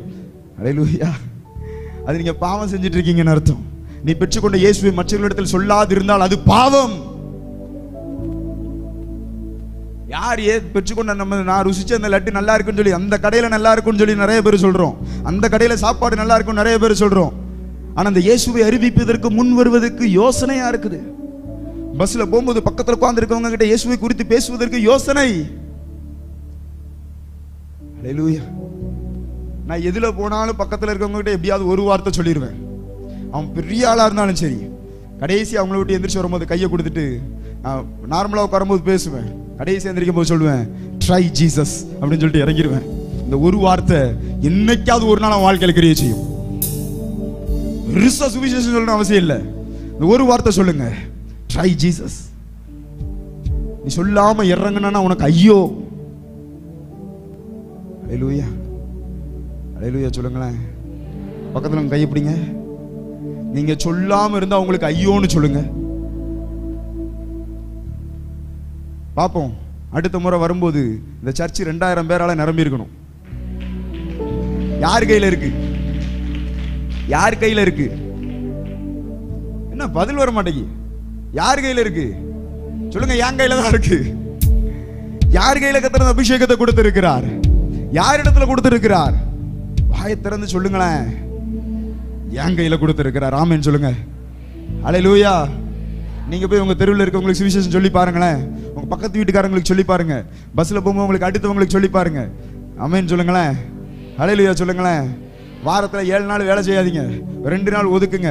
ஒரு நாள் சர்ச்சுக்கு போங்க. இன்னொரு ஒரு நாள் நீங்க உங்க சரௌண்டிங்ல இருக்கிறவங்களுக்கு இயேசுவை குறித்து சொல்றதுக்கு ஒவ்வொரு வாரமும் ஒவ்வொரு ஃபேமிலிட்ட போய் சொல்லி பாருங்க. ஒரே மாசத்துல 4 ஃபேமிலி கர்த்தருக்குள்ள கொண்டு வந்துடலாம். ஆமென் சொல்லுங்களேன். ஹல்லேலூயா சொல்லுங்களேன். எத்தனை பேருக்கு அப்படிலாம் ஆசை இருக்குது? ஆமென். இன்னைக்கு கர்த்தர் உங்களுக்கு மேல அந்த அபிஷேகத்தை இன்னைக்கு வைக்கட்டும். இன்னைக்கு அந்த அபிஷேகத்தோட புறப்பட்டு போங்க. நீங்க ஜெபிக்காம இருந்தீங்கன்னா பாவம். அதே போல நீங்க சுவிசேஷம் சொல்லாது இருந்தால் அது பாவம். அது பாவம். நீ கர்த்தரிடத்துல கேளுங்க, அதுக்குரிய தைரியத்தை எனக்கு கொடுங்க இயேசப்பா. அந்த தைரியத்தோட நான் புறப்பட்டு போகணும். ஆமென் சொல்லுங்களேன். ஹல்லேலூயா, ஹல்லேலூயா. இரண்டாவது கர்த்தருடைய ஆவியானவர் உங்களோடு பேச விரும்புகிற ஒரு வார்த்தை, ஒரு மனிதன் பாவத்திலிருந்து அவன் முதலாவது விடுதலையாக்கப்பட வேண்டும். 1 கொரிந்தியர் புத்தகம் 10வது அதிகாரம் 13வது வசனம் நானே வாசிக்கிறேன். மனுஷருக்கு நேரிட சோதனையை அல்லாமல் வேறே சோதனை உங்களுக்கு நேரிடவில்லை. தேவன் உண்மையுள்ளவராய் இருக்கிறார். உங்கள் திராணிக்கு மேலாக நீங்கள் சோதிக்கப்படுவதற்கு அவர் இடம் கொடாமல் சோதனைக்கு தாங்கத்தக்கதாக சோதனையோடு கூட அதற்கு தப்பித்துக் கொள்ளும்படியான போக்கையும் உண்டாக்குவார். ஆமென் சொல்லுங்களேன். ஹல்லேலூயா சொல்லுங்களேன். நிறைய பேருக்கு பிரச்சனை தெரியுமா? நானே நிக்க பலம் இல்லாம நின்றுட்டு இருக்கேன். நான் எப்படி மற்றவர்களுக்கு போய் சுவிசேஷத்தை சொல்ல முடியும்? நானே நிக்க ஸ்ட்ரென்த் இல்ல. நான் எப்படி போய் மற்றவர்களுக்கு சுவிசேஷத்தை சொல்ல முடியும்? ஹல்லேலூயா, ஹல்லேலூயா சொல்லுங்களேன். ஹல்லேலூயா சொல்லுங்களேன். ஆமா, எங்களுக்கெல்லாம் பிரச்சனை இல்லாமலா? பிரச்சனை இல்லாமலா? உங்களுக்கு இருக்கிறத விட பல மடங்கு இருக்கு. என்னையெல்லாம் பேசுற பேச்சுக்கு நான் எங்கேயாவது போய் படுத்துக்கணும், ஊழியமே செய்யக்கூடாது, அந்த பேச்சு பேசுறாங்க என்னையெல்லாம். அது எல்லாத்தையும் எல்லாமே எங்க காதுக்கு வந்துடும். பேசுறது எல்லாம் அங்க சுத்தி இங்க சுத்தி அப்படி அப்படி என் காதுக்கு வரும். நேத்துக்கு என்ன சொன்னேன்? மொட்டைக்கடதாசி போடுற மாதிரி, முந்தைய காலத்துல மொட்டைக்கடதாசி போடுற மாதிரி போன் பண்ணி என்னை பத்தி எங்கெல்லாம் நான் போறேன்னா அங்கெல்லாம் போன் பண்ணி சொல்றதுக்கெல்லாம் ஆட்கள் இருக்கு. சத்துரு வச்சிருக்கிறான் அப்படிலாம் ஆட்களை. ஆனா ஒன்னே ஒண்ணு எனக்கு தெரியும், உலகத்தில் இருக்கிறவனிலும் எனக்குள்ள இருக்கிற ஒரு பெரியவர். ஆமென் சொல்லுங்களேன். சார் அவன் இப்படி பிரச்சனை கொண்டு வந்துட்டான், இவன் இப்படி பிரச்சனை கொண்டு வந்துட்டான், இவன் இப்படி போராட்டத்தை கொண்டு வந்துட்டான், அதனால என்னால சுவிசேஷம் அறிவிக்க முடியல, அதனால ஜெபிக்க முடியல, அப்படிலாம் சொல்லாதீங்க. இந்த போக்கு காரணம்லாம் சொல்ல முடியாது பரலோகத்துல. தேவனை தொட்டிருக்கிறாருன்னா, ஆண்டவனை அபிஷேகம் பண்ணி இருக்கிறாருன்னா, நான் முதல்லயே சொன்ன மாதிரி ஒரு கண்ணு இல்ல 1000 கண்ணு உங்களை நோட் பண்ணிக்கிட்டே இருக்கும். எங்க விழுவா, எங்க தப்பிக்க, எங்க கீழே சறுக்குவா, எங்க இவ்வளவு பேசலாம் சொல்லி பேசி பார்த்துக்கிட்டே இருப்பாங்க. செய்யாததை செஞ்சதா, சொல்லாததை சொன்னதா சொல்லுவாங்க. ஆனா அவங்க நடுவுல தான் கர்த்தர் உங்களை உயர்த்துவார். நிறைய பேருக்கு பிரச்சனை என்ன, அவனை ஏன் கர்த்தர் அடிக்க மாட்டேங்கிறார்? அவன் கண்ணு முன்னாடி உன்னை உயர்த்துறதே அவனுக்கு அடிதான். ஆமென் சொல்லுங்களேன். எத்தனை பேருக்கு புரிஞ்சிச்சுன்னு தெரியல. அவன் கண்ணு முன்னாடி உன்னை பேசுறவன் கண்ணுக்கு முன்னாடி கர்த்தர் உன்னை உயர்த்துவதே அவனுக்கு அடிதான். என்னடா நம்ம பேசிக்கிட்டே இருக்கோம், இவன் உயர்ந்துட்டே போறான் அப்படின்னு சொல்லி பார்ப்பான். அதான் கர்த்தருடைய ஸ்பெஷாலிட்டி. அவன் அடிக்கிறத விட நம்மளை வளர விட்டு அவனை பார்க்க வைக்கிறது பெரிய அடி. ஆமென் சொல்லுங்களேன். எத்தனை பேர் விசுவாசிக்கிறீங்க? இதெல்லாம் போக்கு சொல்லாதீங்க. இந்த மாதிரி காரியத்துக்கெல்லாம் இப்படி சோதனை வருது, அப்படி சோதனை வருது. கர்த்தர் அதுக்குரிய பலனை உங்களுக்கு வச்சிருக்கிறார். ஆமென் சொல்லுங்க. அப்படி பலனை வச்சிருக்கிறார். இன்னைக்கு கர்த்தர் உங்களோட பேச விரும்புகிறார். நீ இன்னைக்கு சுவிசேஷம் சொல்ல ஆரம்பிக்கணும். இன்னைக்கு நீ ஆரம்பிக்கணும். நேற்றுக்கு நான் சொன்னேன், வரும்போது கொஞ்சம் பேரையாவது கூட்டுவாங்க. எத்தனை பேர் கூட்டு வந்தீங்க? சிலருடைய கைகளை பார்க்க முடியுது. அல்லேலூயா. எல்லாருடைய கையையும் பார்க்கணும். ஆமென் சொல்லுங்களேன். ஆமென். ட்ரை பண்ணவங்க எல்லாம் கை தூக்குங்க.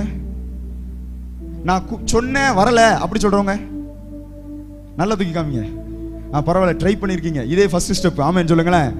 படியில் கால் வச்சாச்சு. ஆமேன். ஆமாம், படியில் கால் வச்சாச்சு. இன்னும் நீங்கள் அடுத்து செய்ய செய்ய செய்ய ஊழியம் பண்ண சும்மா போய் கூப்பிட்டீங்கன்னா வரமாட்டாங்க. ஒரு 2-3 மணி நேரம் அவங்களுக்காக காத்திருந்து ஜெபம் பண்ணணும். அதுக்கப்புறம் போய் கூப்பிட்டீங்கன்னா வருவாங்க. ஆமேன் சொல்லுங்களேன். இனி ஆரம்பிங்க அந்த சுவிசேஷ ஊழியத்தை. ஹல்லேலூயா. நீங்க செய்ய ஆரம்பிக்கும் போது தான் சபை நிரம்பும். ஆமேன். ஹல்லேலூயா. எத்தனை பேர் விசுவாசிக்கிறீங்க? இன்னைக்கு அந்த அபிஷேகத்தை கர்த்தர் உங்க மேல வைக்கட்டும். ஆமேன் சொல்லுங்களேன். ஹல்லேலூயா சொல்லுங்களேன். ஹல்லேலூயா. இரண்டாவதா, முதல் ஆண்டவர் பாவத்திலிருந்து விடுதலை ஆக்குகிறார். இரண்டாவது, அவர் சாபத்திலிருந்து நம்ம விடுதலை ஆக்க. கலாத்தியருக்கு எழுதின நிருபம் 3வது அதிகாரம் 13வது வசனம். பரிசுத்த பவுல் கலாத்தியருக்கு எழுதின நிருபம் 3வது அதிகாரம் 13வது வசனமா? கலாத்தியருக்கு எழுதின நிருபம் 3வது அதிகாரம் 13வது வசனம். மரத்திலே தூக்கப்பட்ட எவனும் சபிக்கப்பட்டவன் என்று எழுதியிருக்கிறபடி கிறிஸ்து நமக்காக சாபமாகி நியாயப்பிரமாணத்தின் சாபத்திற்கு நம்மை நீங்களாக்கி மீட்டுக் கொண்டார். ஆமென் சொல்லுங்களேன். ஹல்லேலூயா சொல்லுங்களேன். இரண்டாவது, ஒரு மனிதன் இந்த இயேசுவை அண்டிக் கொள்வதனால் அவன் சாபத்திலிருந்து விடுதலை ஆக்கப்படுகிறான். ஹல்லேலூயா. ஹல்லேலூயா. சாபம் அநேக வழிகளில் ஒரு குடும்பத்துக்குள் வருகிறது. முன்னோர்கள் முதியோர்கள் செய்த பாவத்தின் நிமித்தம் ஒரு குடும்பத்திற்குள் சாபம் வருகிறது. நாம் நம்முடைய வாய் நிமித்தம் நம்முடைய வீட்டுக்குள்ள சாபத்தை இழுத்துக் கொள்ளுகிறோம். நாம் செய்கிற பாவத்தின் நிமித்தம் அது சாபமாகி நம்முடைய வீட்டுக்குள் வந்து விடுகிறது. சிலருக்கு அது வியாதியாக கூட மாறி விடுகிறது. நான் சமீபத்தில் சில வருடங்களுக்கு முன்னாடி ஒரு குடும்பத்தை சந்திக்க போயிருந்தேன். பாருங்க சாபம் எப்படி வருதுன்னு சொல்லி. அந்த குடும்பத்தில் 6 பெண் பிள்ளைகள். அந்த ஐயாவுக்கு 6 பேருக்கு கல்யாணம் முடிச்சு கொடுத்துட்டாரு. 6 பேருக்கு குழந்தை கிடையாது. 6 பேருக்கு குழந்தை இல்லை. அந்த குடும்பத்துக்கு ஜெபிக்கிறதுக்கு போயிருக்கும் போது கண்ணை மூடி ஜெபம் பண்ணும்போது ஒரு தரிசனம் பார்த்தேன். கண்ணை மூடி ஜெபிச்சுட்டு இருக்கும் போதே அவர் ஒரு பெரிய ஒரு பெரிய நபர், ஒரு பெரிய மீசையெல்லாம் வச்ச ஒரு பெரிய நபர். அவர் இந்த ஃபாரஸ்ட்ல ஒர்க் பண்ணுவாங்கல்ல, ஃபாரஸ்ட் ஆஃபீஸர்ஸ் தான், அதில் ஒர்க் பண்றாரு. ஒரு கர்ப்பிணி பெண் சுள்ளிகளை புறக்க அந்த அந்த அந்த அந்த அந்த ரேஞ்சுக்குள்ள, அந்த ஃபாரஸ்ட் ஆஃபீஸர் இருக்கிற அந்த ரேஞ்சுக்குள்ள உள்ளக்கு போயிடுறாங்க. இவர் பூட்ஸ் காலால என்னோட எல்லைக்குள்ள நீ எப்படி பெர்மிஷன் வாங்காம வருவேன்னு சொல்லி வயிற்றுலேயே மிதிச்சிடுறாரு. அது நிறைய மாத கர்ப்பிணி. வயிற்றுல மிதிச்சு அதே இடத்துல கீழே விழுந்து அந்த பிள்ளையும் அந்த தாய் இறந்து போச்சு. வயிற்றுல இருக்க பிள்ளையும் அந்த தாய் இறந்து போச்சு. இது இந்த மனிதருடைய தாத்தா பண்ண பாவம். நான் கண்ணை திறந்துட்டு கேட்குறேன், இப்படி ஒரு சம்பவம் உங்க வீட்டில் நடந்துச்சா? ஆமா பிரதர், இது எங்களுடைய தாத்தா, இவரு தான் அந்த நீங்க சொன்ன காரியத்தில் ஈடுபட்டது இவர் தான் சொல்லி அந்த போட்டோ காமிச்சாங்க. அந்த பாவம், அந்த சாபமாகி அந்த குடும்பத்தின் 4வது தலைமுறை பிடித்து கொண்டது. கர்த்தருடைய வேதம் சொல்லுகிறது, பிதாக்களுடைய அக்கிரமத்தை பிள்ளைகளிடத்தில் 3ஆம் 4ஆம் தலைமுறை மட்டும் விசாரிக்கிறவராக இருக்கிறார். கர்த்தர் அந்த 6 பிள்ளைகளுடைய கர்ப்பத்தை அடைச்சிட்டார். அப்போ வேற வழி இல்லைல்ல, மரத்தில் தூக்கப்பட்ட எவனும் சபிக்கப்பட்டவன். வசனம் சொல்லுது, கிறிஸ்து நமக்காக சாபமாய் இருக்கிறார். அதை அறிக்கையிட்டு அந்த பாவத்திற்கு மன்னிப்பு கேட்டு ஜெபிக்கும் போது அந்த சாபத்தை கர்த்தர் மாற்றுவார். ஆமென் சொல்லுங்களேன். அங்கே போய் ஜெபம் பண்ணதுக்கு முழங்கால் போட்டு அந்த 6 பேருடைய கணவன்மார்களையும் வர வச்சு நாங்கள் முழங்கால் போட்டு அவங்க கிட்ட சொன்னோம், பிரதர் சிஸ்டர் நீங்கள் தான் ஜெபிக்கணும், எங்கள் முன்னோர்கள் முதியோர்கள் செய்த பாவத்தை மன்னிங்க, அது நிமித்தம் வந்த சாபத்தை மாற்றுங்க, எங்கள் கர்ப்பத்தை திறங்கன்னு சொல்லி நீங்கள் அழுது ஜெபம் பண்ணுங்க. இயேசுவால் இதை செய்ய முடியும். கர்த்தராகிய இயேசு கிறிஸ்துவினால் செய்ய முடியாத அதிசயமான காரியம் ஒன்றுமே இல்லைன்னு சொல்லி அவர்களிடத்தில் சொல்ல வைத்து ஒரு 1/2 மணி நேரம் ஜெபிக்க அவங்களை உற்சாகப்படுத்தணும். அவர்கள் அழுது புலம்பி தகப்பனாரோடு சேர்ந்து ஜெபித்தாங்க. நடந்தது என்ன தெரியுமா? கரெக்டா 2 மாசத்துல அந்த மூத்த சகோதரி அவங்க கன்சீவ் ஆனாங்க. 5 மாதங்கள்ல 6 பேரும் கன்சீவாக கர்த்தர் கிருபை செய்தார். ஒரு மனிதனுடைய சாபம், முன்னோர்கள் முதியோர்கள் செய்த பாவத்து நிமித்தம் வந்த சாபம் நம்முடைய கர்ப்பத்தை அடைத்து போட்டு விடும். சாபத்து நிமித்தம் குழந்தை இல்லாமல் சிலர் இருக்கிறதை நான் நிறைய இடத்துல பார்த்து இருக்கிறேன். இந்த கர்த்தர் உங்களோடு கூட பேசுகிறார். மரத்தில் தூக்கப்பட்ட எவனும் சபிக்கப்பட்டவன், கிறிஸ்து உங்களுக்காக சிலுவையில சாபமாய் இருக்கிறார். நீங்க அந்த சாபத்தை சுமக்க வேண்டிய அவசியம் இல்லை. எப்படிப்பட்ட சாபத்தோடு நீங்கள் உள்ள வந்திருந்தாலும் இன்னைக்கு கர்த்தருடைய ஆவியானவர் உங்களோடு பேசுகிறார். அந்த சாபத்தை மாற்ற இயேசுவின் நாமத்திற்கு, கர்த்தராகிய இயேசு கிறிஸ்துவிற்கு வல்லமை உண்டு. ஹல்லேலூயா. எத்தனை பேர் விசுவாசிக்கிறீங்க? ஹல்லேலூயா சொல்லுங்களேன். நான் பார்த்தேன் இன்னொரு குடும்பத்தில் இது ஒரு பக்கம் இப்படி இருக்குது சாபத்தினால. இன்னொரு குடும்பத்தில் பார்த்தேன், பிறக்கிற பிள்ளைகள் எல்லாம் கை கால் சூம்பி போய் பிறக்கும். புரியுதா நான் சொல்றேன்? இந்த போலியோ அட்டாக்கானா இருக்கும் தெரியுமா? அதே போலவே அந்த பிள்ளைங்க பிறக்கும், ஒரு 6-7 மாசத்துல இறந்து போயிடும். மறுபடி பிள்ளை பிறக்கும், ஒரு 6-7 மாசத்துல இறந்து போயிடும். இது சாபம். அவங்களுக்கு தெரியல. மெடிசின் சைடில் உனக்கு உன் கணவருக்கு ஏதோ குறை இருக்கு அல்லது உனக்கு ஏதோ குறை இருக்குன்னு சொல்லுவாங்க, சொல்லி இருக்கிறாங்க. மெடிக்கல் ட்ரீட்மெண்ட்ல அதுல பலன் கிடைக்காது. கை கால் சூம்பி போய் பிறந்திருக்குது. அப்ப ஜெபம் பண்ணும்போது நல்லா ஜெபிச்சுட்டு இருக்கும்போது நான் ஒரு காரியத்தை தரிசனத்தில் பார்த்தேன். அதனால வெளியில சொல்ல முடியாது. அந்த அவங்களுடைய தாத்தா செய்த சில காரியங்கள் நிமித்தம் இந்த குடும்பத்தில் பிறக்கிற எல்லா பிள்ளைகளும் அது கை கால் சூம்பின பிள்ளைகளை பிறக்க ஆரம்பிச்சிருச்சு. அவர்கள் புதிதாக இயேசுவை ஏற்றுக்கொண்டவர்கள். அவங்களுக்கு சொல்லிக் கொடுத்த இதே வார்த்தை தான், மரத்தில் தூக்கப்பட்ட எவனும் சபிக்கப்பட்டவன், கிறிஸ்து உங்களுக்காக சிலுவையில சாபமாயிருக்கிறார். நீங்க அந்த சாபத்தை சுமக்க வேண்டிய அவசியம் இல்லை. சரியா அந்த 2வது பிள்ளை இறந்து 3வது நாள் அவங்க வீட்டுக்கு நாங்கள் போயிருந்தோம் சந்திக்கிறதுக்கு.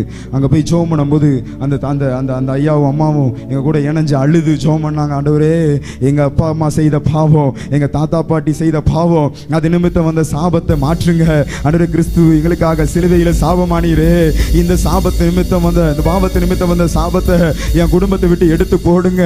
என் தலைக்கு மேலே அந்த சாபம் அமர வேண்டாம், இந்த சாபம் என்னை விட்டு மாறட்டும்னு சொல்லி அவர்கள் அழுது ஜெபித்த பொழுது மறுபடியும் அந்த அக்கா கன்சீவ் ஆகி பிறந்த பிள்ளை ஆரோக்கியமான பிள்ளையாய் பிறந்தது. இன்னைக்கு வரைக்கும் அந்த பிள்ளை நல்லா இருக்குது. கர்த்தருடைய நாமத்தினால் இன்னைக்கு உங்களுக்கு சொல்லுகிறேன், இன்றைக்கு நீ அழுது ஒப்பு கொடுத்தால், இன்றைக்கு நீ உன் முன்னோர்கள் முதியோர்கள் செய்த பாவத்தை மன்னிப்பு கேட்டு ஜெபித்தால், இயேசு உங்கள் சாபத்தை மாற்ற வல்லமை உடையவர்.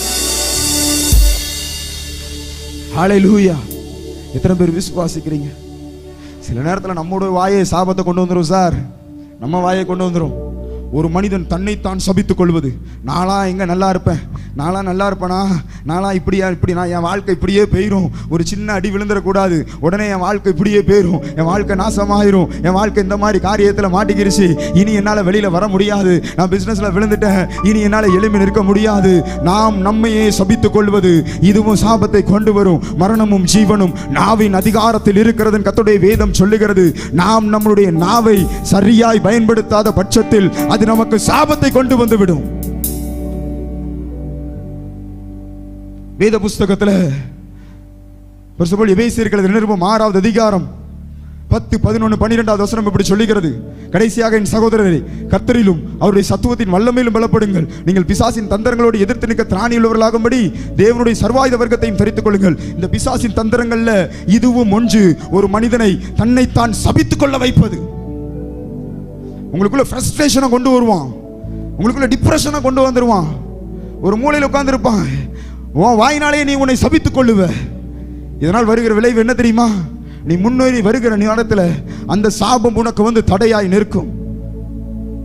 தவறான ஜெபங்களை பண்ணுவது, ஆண்டவரே என்னை எடுத்துக்கோங்க, ஏன் எனக்கு இந்த நிலைமை, ஏன் என்னை இப்படி சோதிக்கிறீர், ஏன் எனக்கு இந்த மாதிரி காரியங்களை அனுமதித்தீர், நான் இப்படியே வாழணுமா, நான் என் கூட அந்த ரட்சிப்பின் அனுபவத்தை அல்லது விசுவாசத்தின் அனுபவத்தை தொடங்கினவர்கள் எப்படியோ இருக்கிறாங்க, நான் மட்டும் இப்படி இருக்கிறேன், என்னை எடுத்துக்கோருன்னு சொல்லி ஜெபம் பண்ணுவோம்.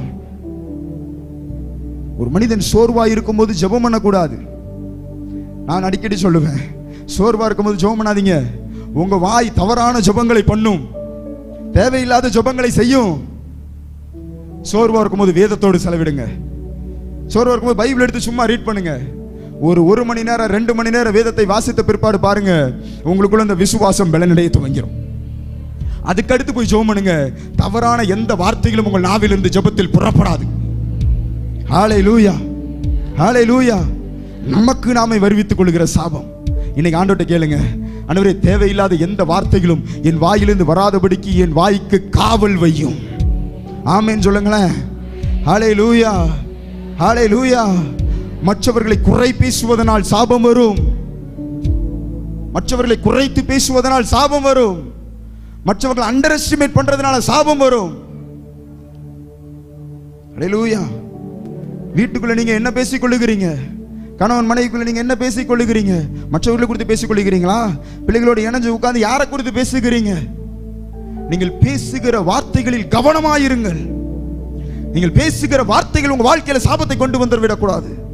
நீங்க கர்த்தருடைய மனுஷனா, கர்த்தருடைய ஊழியக்காரனா, கர்த்தருடைய ஆவியானவர்கள் இருந்து உன்னோடு பேசுகிறேன். நீ பேசுகிற வார்த்தையில ஜாக்கிரதையாயிரு. நீ பேசுகிற வார்த்தையில ஜாக்கிரதையாயிரு. அந்த ஜாக்கிரதை இல்லாத தன்மை உனக்கு சாபத்தை வருவித்து விடும். யாரை எந்த வார்த்தையை சொல்லி குறை பேசுகிறீர்களோ அந்த வார்த்தை உன் வாழ்க்கையில வலிக்கிறதை நீங்க பார்க்க ஆரம்பிச்சிருவீங்க. எனக்கு தெரிந்த ஒரு சகோதரன், அவர் ஜெபிக்கிறதுக்கு கணவனும் மனைவியுமா வந்திருந்தாங்க. நான் கை வைக்கிறதுக்கு அவங்களுக்காக ஜெபிக்க கை வைக்க போகும்போது கர்த்தருடைய ஆவியானவர் பேசுறார், உன் கையை எடு. உன் கையை எடு. எனக்கு என்ன பண்ணன்னு தெரியல. என்ன நீங்க கையை எடுங்க, ஜெபிக்க வந்திருக்காங்க, அவங்களுக்கு நான் ஜெபம் பண்ணாம உன் கையை எடு. கை வைத்து ஜெபிக்காம சிம்பிளா ஒரு ஜெபம் பண்ணி அனுப்பிட்டு போய் தேவ சமூகத்தில் காத்திருந்தேன். என்னாச்சு ஏசப்பா? வந்திருக்கிற மனிதன் தேவ ஊழியர்களை குறை பேசி, மனிதர்களை குறை பேசி, எல்லாரும் எனக்கு கீழே தான், எல்லாரும் எனக்கு கீழே தான் சொல்லி அவன் எல்லாரையும் அண்டர் எஸ்டிமேட் பண்ணி வச்சிருந்தான். அவன் பார்வைக்கு ஒருவர் நல்லவர் இல்லை, எல்லாரும் தப்பானவங்கன்னு சொல்லி பொறாமை நிமித்தம் அவதூறுகளை பரப்பி தேவையில்லாத காரியங்களை செய்திருந்தான். அது அவனுடைய வாழ்க்கையில சாபமாய் மாறிடுச்சு. நான் நேற்றைக்கே சொன்னேன், மனுஷகுமாரனுக்கு விரோதமாய் பேசப்படுவது மன்னிக்கப்பட்டு, பரிசுத்த ஆவியானவருக்கு விரோதமாய் பேசப்படுவது ஒரு நாளும் மன்னிக்கப்படாது. ஹல்லேலூயா, ஹல்லேலூயா. அது சாபமாய் மாறிடுச்சு. நீங்க உங்களை பார்த்து கர்த்தர் சொல்றாரு, எந்த வழியிலையும் சாபத்தை உங்களுக்குள்ள வருவித்துக் கொள்ளாதீங்க. சாபம் வந்துருச்சு அப்படின்னா உன் வாழ்க்கையில முன்னேற்றத்திற்கு அது பெரிய தடையாய் மாறிவிடும். இன்னைக்கு கர்த்தருடைய ஆவியான, ஒருவேளை இவ்வளவு நாள் நீங்க அதுக்கு இடம் கொடுத்திருப்பீங்கன்னா, இன்னைக்கு அந்த சாபத்தின் கட்டுகளை கர்த்தருடைய ஆவியானவர் அறுக்கட்டும். ஹல்லேலூயா. எல்லா கைகளை உயர்த்துங்க. இயேசுவின் நாமத்தினால் எல்லா சாப கட்டுகளை அறுக்கிறேன். யார் யார் மேல் எந்தெந்த விதத்தில் சாப கட்டுகள் வருகிறதோ இப்பொழுது அவைகளை அறுக்கிறேன். இப்பவே அவைகளை அறுக்கிறேன் இயேசுவின் நாமத்தினால். ஹல்லேலூயா. சாபத்திலிருந்து விடுதலை ஆக்குகிறவர். முதலாவது ஒரு பாவத்திலிருந்து, இரண்டாவது சாபத்திலிருந்து, மூணாவது அவர் நம்மை வியாதியிலிருந்து விடுதலை ஆக்குகிறவர். ஹல்லேலூயா, ஹல்லேலூயா சொல்லுங்களேன். அவர் நம்மை வியாதியிலிருந்து விடுதலை ஆக்குகிறவர். எந்த ஒரு மனிதன் வியாதியோடு இருக்கிறானோ அவனுக்கு வியாதியிலிருந்து அவர் விடுதலை ஆக்குகிறவர். ஆமென் சொல்லுங்களேன். ஹல்லேலூயா.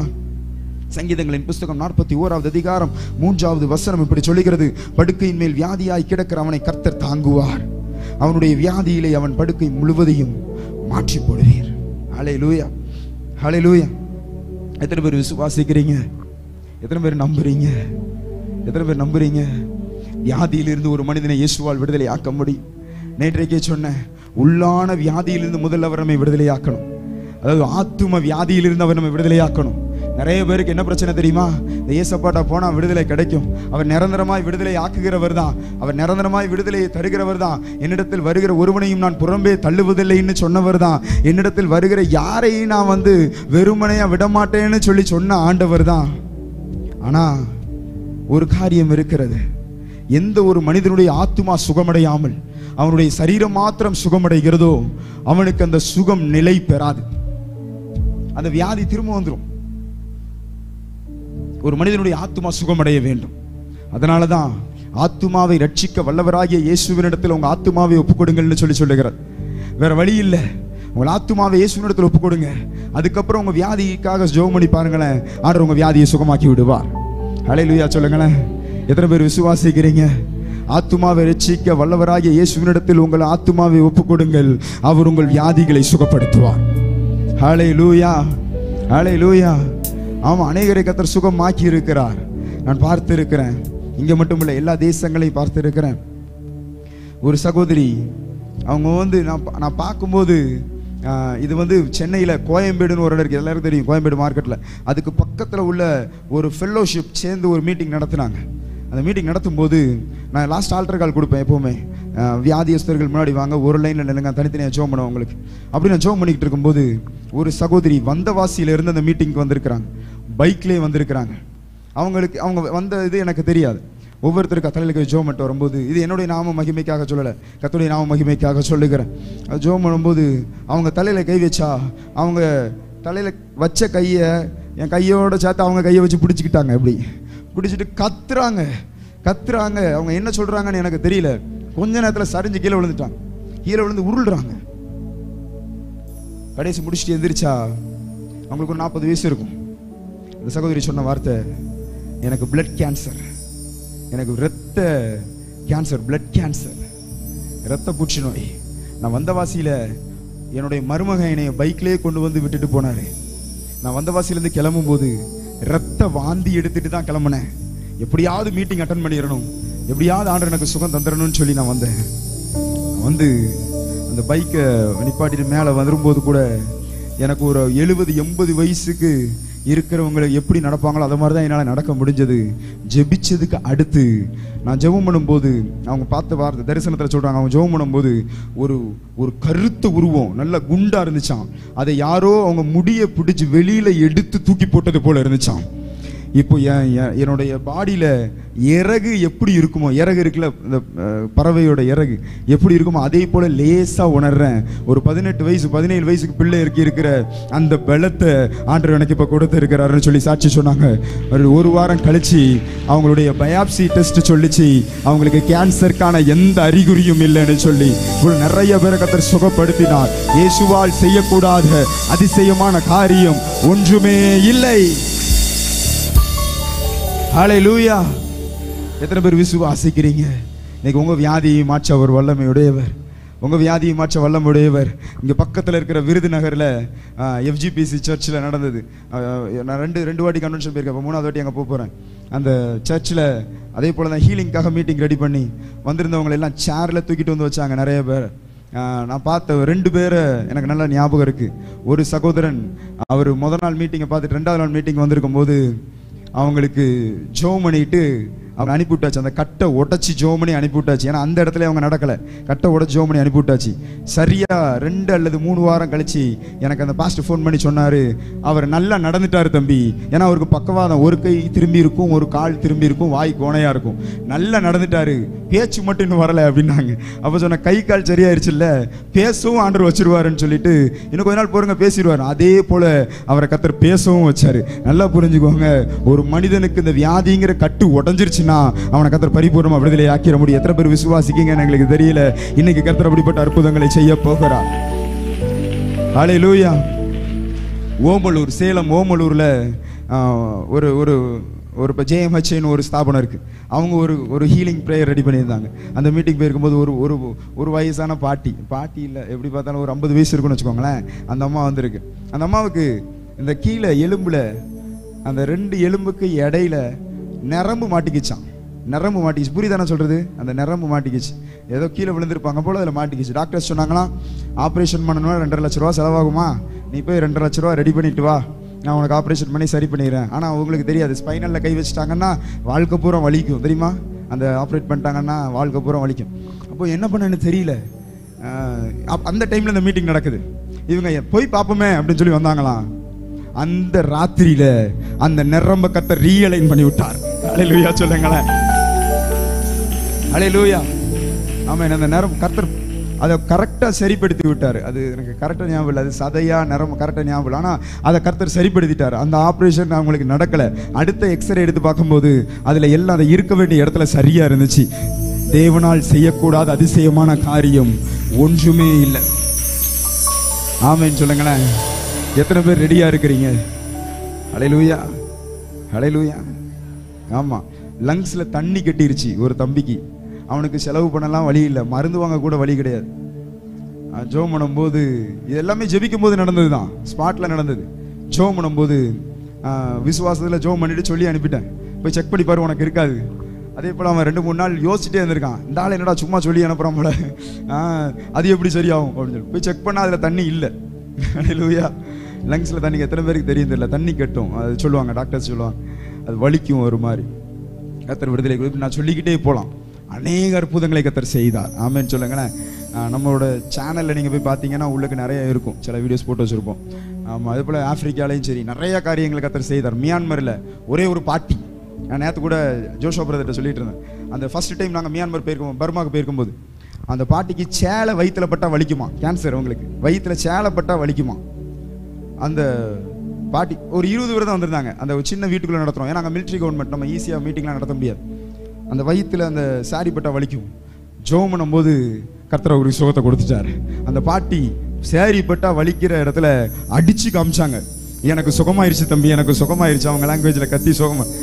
அந்த ஒரே ஒரு பாட்டி, இது லைவ்ல போகுது, நான் கதை விட முடியாது. மறுநாள் 400 பேரை கர்த்தருக்குள்ள கொண்டு வந்துருச்சு. வீடு வீடா தட்டி, இன்னைக்கு நம்ம அதெல்லாம் செய்யறதில்ல, வீடு வீடா தட்டுச்சு, வீடு வீடா தட்டி எனக்கு சுகமாயிருச்சு பாத்தியா, எனக்கு சுகமாயிருச்சு பாத்தியான்னு சொல்லி 400 பேரை கொண்டு வந்துச்சு. அந்த நாடு மிலிட்ரி கவர்மெண்ட், இதுக்கெல்லாம் அளவுடு கிடையாது. மிலிட்ரி வந்துருச்சு அங்க. நான் நினைச்சேன் தொலைஞ்சோண்டா உள்ளதுக்கு வச்சுருவாங்க நம்மளை இன்னைக்குன்னு. அந்த மிலிட்ரி லீடர், அந்த சரௌண்டிங்குள்ள லீடர் வந்து தலையை கொடுத்தாரு, எனக்கு என் பேன்கிரியாஸ் வீக் ஆயிடுச்சுன்னு சொல்லி டாக்டர்ஸ் சொல்றாங்க. சரி ஜோம் பண்ணு சொல்லி அவருக்கு ஜோம் பண்ணி அனுப்பினோம். எனக்கு எப்படி ஆண்டவர் எனக்கு காப்பாத்தினார். ஆனா ஒரே மீட்டிங்ல 400 பேர் ஞானஸ்தானம் எடுக்க கர்த்தர் கிருபை செய்தார். 1000 பிரசங்கங்கள் செய்யறதை காட்டிலும் ஒரு அற்புதம் இந்த 1000 பிரசங்கங்களுக்கு செய்யற காரியத்தை செஞ்சு முடிச்சிடும். நீ கர்த்தர் உன்னோடு பேசுகிறார். எப்படிப்பட்ட வியாதியில நீங்க வந்திருந்தாலும் அந்த வியாதிக்கான காரியத்தை நீங்க ஆண்டவர்ட்ட ஒப்பு கொடுங்க. ஒருவேளை பாவத்து நிமித்தம் வியாதி வந்திருக்கலாம். ஆண்டவரே இந்த பாவத்தை மன்னிங்கன்னு சொல்லி கேட்டு பாருங்களேன். இப்போ உங்களுக்கு அந்த வியாதியை கர்த்தர் சுகமாக்கி விடுவார். நரம்பு சம்பந்தப்பட்ட பலவீனங்கள் அது மாறுகிறதை பார்க்கிறேன். யாராவது நரம்பு சம்பந்தப்பட்ட பலவீனத்தோடு வந்திருந்தீங்கன்னா இப்போ கர்த்தருடைய அபிஷேகம் உன்னை தொடுகிறது. இப்போ கர்த்தருடைய அக்னி உன்னை தொடுது. இப்போ கர்த்தருடைய அக்னி உன்னை தொடுது. நரம்புல இருக்கிற பலவீனங்கள், உன் நரம்புல இருக்கிற பலவீனங்கள் இப்போ மறைகிறதை பார்க்கிறேன். இப்போ அந்த பலவீனங்கள் மறையுது இயேசுவின் நாமத்தினால், இயேசுவின் நாமத்தினால், இயேசுவின் நாமத்தினால். நன்றி செலுத்துகிறோம் அப்பா. நீர் விடுதலை ஆக்கி கொண்டிருக்கிறீர். உமக்கு நன்றி செலுத்துகிறோம். ஆமென், ஆமென், ஆமென். கர்த்தரே நீர் விடுதலை ஆக்குகிறீர். நீர் விடுதலை ஆக்கி கொண்டு இருக்கிறீர். ஆமென். உமக்கு ஸ்தோத்திரம், உமக்கு ஸ்தோத்திரம், உமக்கு ஸ்தோத்திரம். இயேசுவின் நாமத்தினால் உச்சந்தலையிலிருந்து உள்ளங்கால் வரைக்கும் இருக்கிற எல்லா பலவீனத்தின் கட்டுகள் அவிழ்க்கப்படுவதாக, அவிழ்க்கப்படுவதாக. கட்டுகள் எல்லாவற்றையும் நான் அறுக்கிறேன் இயேசுவின் நாமத்தினால். இப்பவே விடுதலை உண்டாவதாக. கர்த்தர் விடுதலை ஆக்கினதற்காக உமக்கு ஸ்தோத்திரம். விடுதலை ஆக்கினதற்காக உமக்கு ஸ்தோத்திரம். காதுல வருகிற இறைச்சல் மாறுகிறதை பார்க்கிறேன். ஆமென், ஆமென். காதுல வருகிற இறைச்சல், ஒரு வித இறைச்சல் சத்தம் உனக்கு கேட்டுட்டே இருக்கும். நீ எவ்வளோ மருந்தெல்லாம் எடுத்து பார்த்துருக்கிறீங்க, அதில் உங்களுக்கு சுகமாகல. இப்போ கர்த்தர் உன்னை தொட்டு விடுதலை ஆக்குகிறார். இப்போ நீ விடுதலை பெற்றுக்கொள்ளுகிற, இப்போ நீ விடுதலை பெற்றுக்கொள்ளுகிற இயேசுவின் நாமத்தினால், இயேசுவின் நாமத்தினால். நன்றி செலுத்துகிறோம் அப்பா, நன்றி செலுத்துகிறோம். ஆமென் ஆண்டவரே, நீ விடுதலை கொடுத்த தயவுக்காக உமக்கு நன்றி. அந்த ஒவ்வொருவரையும் கர்த்தர் ஆசீர்வதிங்க, மகிமைப்படுத்துங்க, தேவைகள் எல்லாம் சந்திங்க, காரியங்கள் எல்லாம் வாய்க்க பண்ணுங்க. இயேசுவின் நாமத்தில் பிதாவே.